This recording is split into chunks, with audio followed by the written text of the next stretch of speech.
What's up, everybody? I'm Harith. And I'm Kris. And this is What About This, Kris? What About This, Kris? I show my wife things throughout pop culture.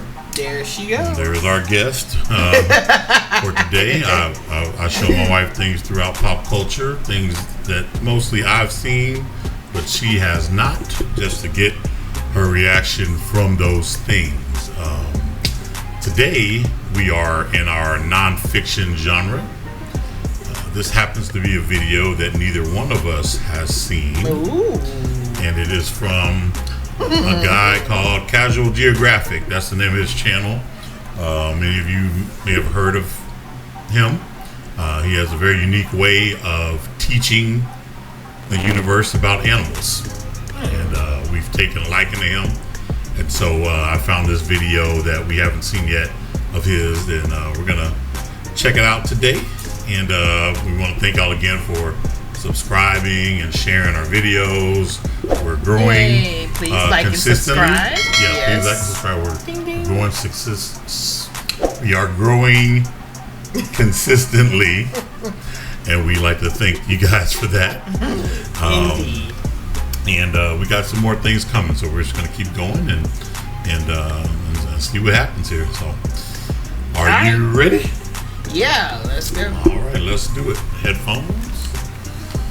And here we go, lift off. Right, here we go.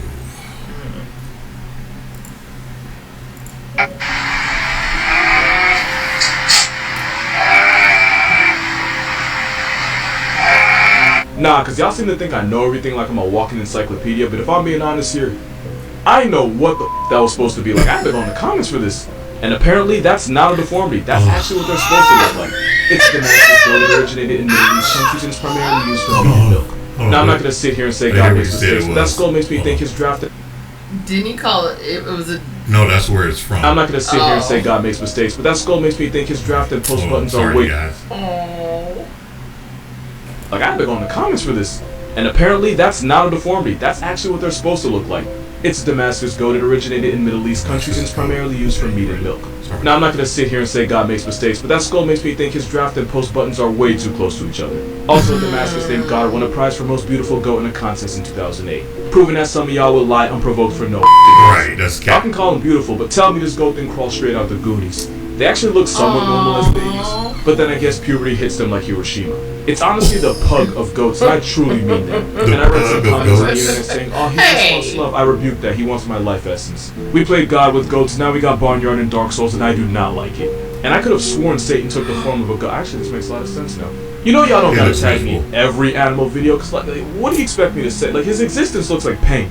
And for y'all that are gonna sit there and tell me that he actually looks cute, I paid way too much for context for y'all to lie about what's in front of my face. Crazy thing is, this is the second most disturbing goat video I've ever seen. Hello. What's that go about to do? Absolutely not. Right. No. What the fuck is that thing? It's got the fucking virus! I both can and cannot fully explain what that is.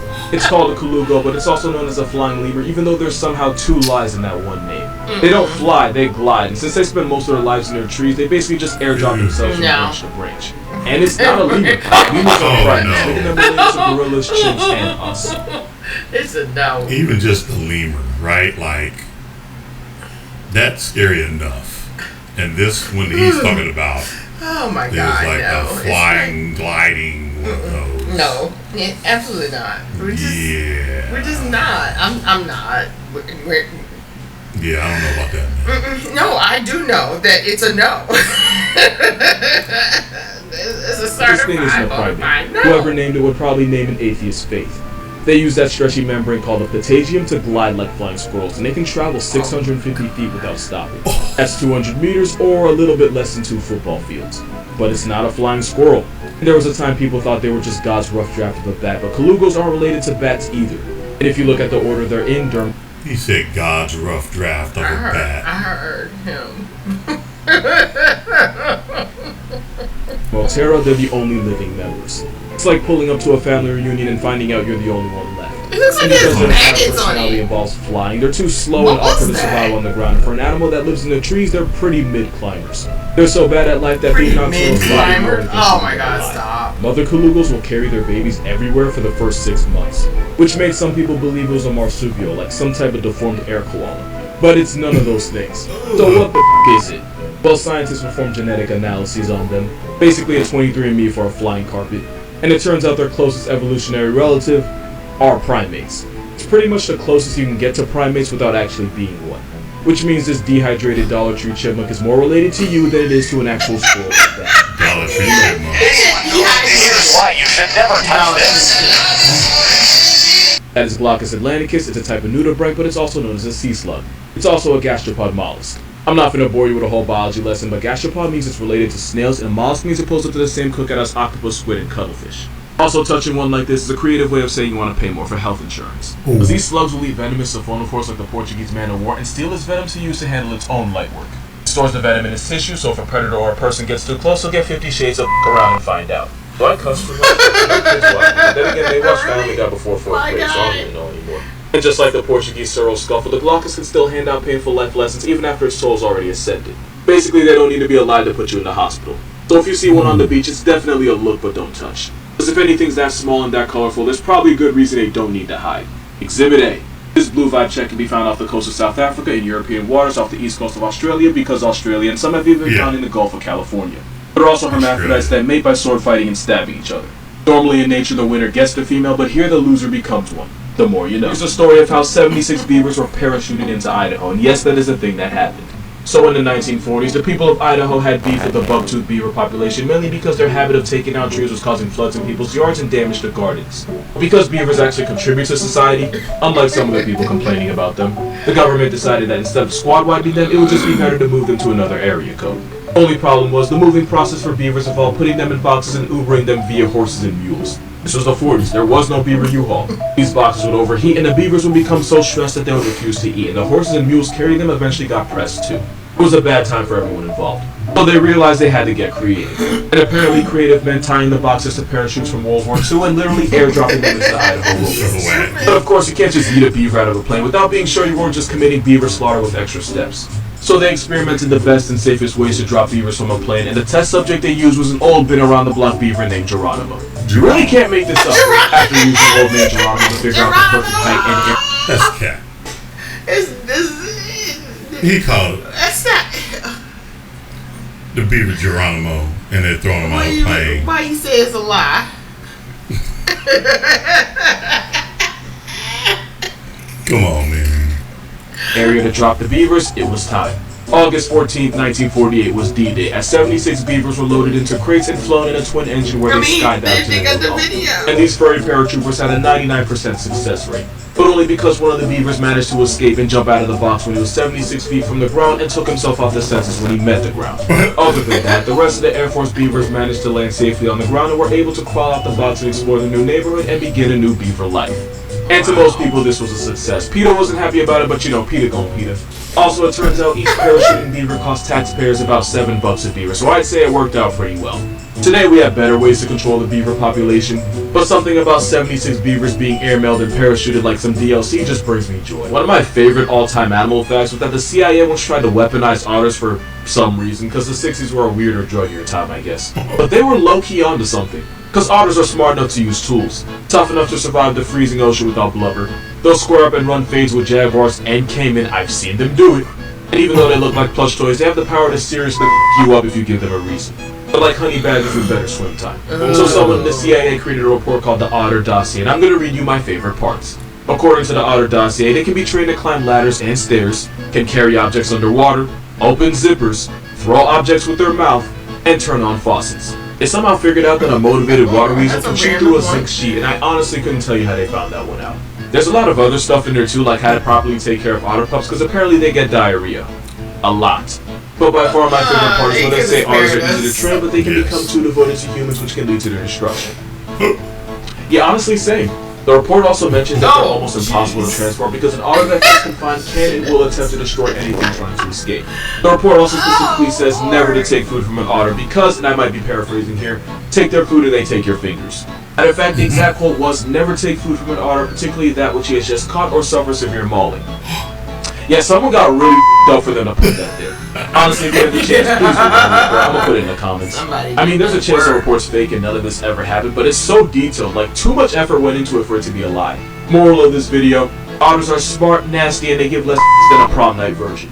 Basically weapons of otter destruction. Turkey's performing demon ritual on past tense cat. The cat dead. So there's actually a really interesting and complex reason why turkeys do this. Turkeys are so f***ing stupid that it's actually medically fascinating. Like, they're not dumb enough to stare at the sky during a storm and reverse baptize themselves. That's actually a well-known myth. But they are brain cell deficient enough to not tell the difference between a threat to their way of life and an expired cat. It's likely that turkeys are curious about the past tense cat, but too paranoid to get too close to the course because, again, turkeys have no idea it's dead and no way of knowing if it's dangerous. What you're seeing is a prey response that only an animal locked in the basement of the food chain can come up with. As for the circling, birds like turkeys, chickens, and pheasants will instinctively follow the tail of the bird in front of them. It's a behavior that helps keep them together as a flock since holding hands isn't really an option. So pretty much these turkeys are stuck in a never-ending cycle of follow the leader, but none of them actually identify as one, so they just keep going. Wow. And fun fact, this bird was almost the mascot of America, since a guy named Ben Franklin thought bald eagles were cowardly scavengers that didn't deserve the clout. But if you YouTube what a bald eagle really sounds like, he might have been on timing. So yeah, turkeys are, I'm not going to say they're stupid, but I'm not going to say they're aware of the world either. Someone asked me what I think the most underrated animal in the world is, and I instantly thought of this picture. Goats really do be goating. The bottom of their hooves have soft pads that contour to the surface they're climbing, which allows them to be a middle finger to the laws of physics. This isn't photoshopped. These are the tree climbing goats of Morocco. They figured out that the fruits of the argan tree are an easy source of food, and when nature says climb, goats say how high. This isn't alpine ibex. They'll scale up the Cingino Dam in Italy just to lick the salt off the stones and let the rest of the world wonder how. For y'all that think goats are just some hippie-free climbing sheep, they eat their Wheaties. Some male mountain goats can tip the scales at over 300 pounds. That's scary. Mountain goat once caught a fade with a grizzly, and it was the bear that got turned into a trophy. Ooh. We got smoke for you too if you want it. Hikers have been warned when going through the Olympic National Trail in Washington because the mountain goats there have started harassing people. The reason is because the mountain goats there have gotten addicted to the salt and human sweat and pee, and they'll press you just to get their fix. Peeing on a trail in their area code is like a Batman signal to a feeding goat. One actually took a man off the census and wouldn't even let first responders get near his body. Those goats became such a menace that they had to be airdropped somewhere else. The media won't admit it, but out of all the bears, cougars, and wolves, goats are the real G's. But like lasagna, they move in silence. You only have 3 seconds. If you can't find it, you're already dead. Damn. Alright, time's up. Here's why you always look up if you're under a tree in Tanzania. That is a leopard. Leopards are the best climbers of any big cat. They'll stalk their victims from branches, only to drop down and put them in branches so they delete it. And they'll wait up in the trees for hours for the right opportunity to strike. And if you try to escape by climbing up the tree, that'd be like stealing Michael Phelps' wallet and then swan diving into a pool. That's their home court. That's only one reason you should be careful under trees. Because leopards carry their meals up in trees where they don't have to pay food taxes to lions or hyenas. And leopards are so freakishly strong that they can deadlift animals heavier than they are up into the trees using only their mouth. Yes, that is a giraffe. But because leopards keep anything they can't finish up in the trees, you can really become a hashtag if a leopard's lunch gets airdropped to the back of your head. Which means at least once in the history of mankind, a child became an orphan because a half-eaten rhino fell from a tree and put his father in a Twitter bio. And when I say leopards will fly out of a tree to catch a body, I mean they don't have fall damage, or at least they don't think they do. Leopards have a hit list of over 90 different species of animal, and they're so good at stat padding that they'll sometimes accidentally friendly fire. Or kill their homies. Oh, they dropped the food on top of another leopard. Oh no. Yeah, so fun fact. This animal sends more people to the ER than bears, wolves, and cougars combined. The American bison is the heaviest thing with a heartbeat in North America, maxing out at over 2,000 that? Oh my god. They can also grow to 10 feet long, run you down at 35. If you try to run from the smoke by hopping over a fence, a motivated bison can clear a 6-foot fence. Now, there's 2 reasons why this guy is seriously testing his life insurance. Why? One is because they're pretty much legally blind, so like rhinos, they respond to anything that moves with violence. And 2 is because a bison is a great value meal for predators. Wolves and grizzlies have been known to smoke an apple pack, and mountain lions will target unaccompanied baby bison. That generational trauma means a bison is more likely to turn a person into a chalk outline if they get out of line. The difference between a bear and an animal like a moose or a bison is a bear looks at you and has to decide if you're even worth the effort. A bison assumes you're going to turn it into calories and will barrel roll you first. But because bison in national parks are used to being around people, they're usually pretty chill unless you get too close. Only problem is getting too close is how pictures like this happen. Someone had to go home with no pants and explain that she lost them because she couldn't social distance from a tank with horns. Yeah, don't do that. Because bison isn't just a name. It's what your parents are going to say at your casket if Oppa decides to turn up on you. Horrifying sound of a woman becoming the hashtag. That's right. Oh, damn. The biggest mistake you could make is going to save that woman. Because that's not a woman getting turned into a headline. That was a female mountain lion in heat. Female cougars will often make these shrieking, blood-curdling screams when they're in estrus. It's like their Batman signal for getting laid. Answering that call when it's not for you is how you meet Batman's parents. Of course, I'm exaggerating. Cougars are way more afraid of you and will probably go the other way if you pull up on them. What won't go away are the bricks in your pants after you try to be a hero and make eye contact with this walking steroid. I know it's not related, but I'm still going to mention it. Tigers have been known to imitate the sounds of their prey to fool them into a false sense of security before they turn them into a hashtag. In fact, now I'm thinking about it, this is a margay, and they do the exact same thing with baby monkeys. Now, I'm not saying the cougars do it on purpose, but I am saying that nature is like that. Also, I forgot to mention that cougars tend to scream while mating. So if you're ever alone in bed and hear a woman on a Tinder date with Joe from you, don't worry. It's just cougars getting more action than you. Okay. Uh-oh.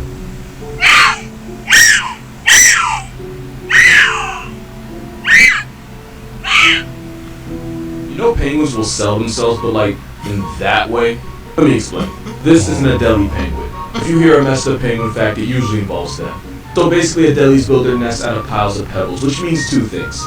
Pebbles are a penguin's form of currency, and a penguin with the most pebbles is considered the most attractive. So female Adelie penguins will offer their bodies to males in exchange for a rock, and yeah, it's exactly what I'm making it sound like. Sometimes the female will give it up to a male in exchange for a pebble, even though she already has a mate waiting for her back at the nest. Oh, come on. Scientists can't really confirm this, but it's believed that females do this so that if their mate gets packed up by a seal or something, they still have a backup. Doesn't stop there, because a lot of times the female will pretend to be interested in the single male, and right when the male thinks he's about to get it in, she takes the pebble and runs back to her actual mate. The best example I can think of is if you buy a girl a drink only for her to take it and bring it over to her man on the other side of the bar. Basically, these penguins pull a Cardi B, but, you know, without the coffee part. And before you feel bad for them, just remember that male Adelis have been known to have relations with injured females, chicks, and with corpses, and one even hooked up with the ground. To completion. Penguins are dressed as Wall Street brokers, and they have the moral compass of one too. Friendly reminder that reindeer will eat this special magic mushroom that'll get them so high that they'll wander around aimlessly and make a bunch of weird drunken noises. And the mushroom's toxic to us, but if you drink the pee of a reindeer that's eating it, you too can get elevated and hella faded. Basically, getting R. Kelly by a reindeer will have you believing you can fly as well. The more you know. Getting R. Kelly by a reindeer. That was crazy. That was Casual Geographic, and that was wild. That video was, if you never saw it before, you wouldn't believe it was real. What'd you think of that? Wow, like, gosh. What was the worst part or the best part? Those, he said going to Tanzania and those, the leopards in the tree. Oh man, yeah. Talking about look up and shit. You don't walk up under trees. Oh, in the beginning, that really certifiably ugly. Oh, nasty. I mean, it's messed. I felt bad, and they don't even care how they look. But no, the goat looked like he did care. Like when they showed him up, he did. He was like, I can't do nothing. I can't do nothing about it. I'm just screwed. I know I'm ugly. Yeah. Just keep it moving, okay? Yeah. You don't have to say anything. No, just, I won't. I'll get over it one day. When I'm dead.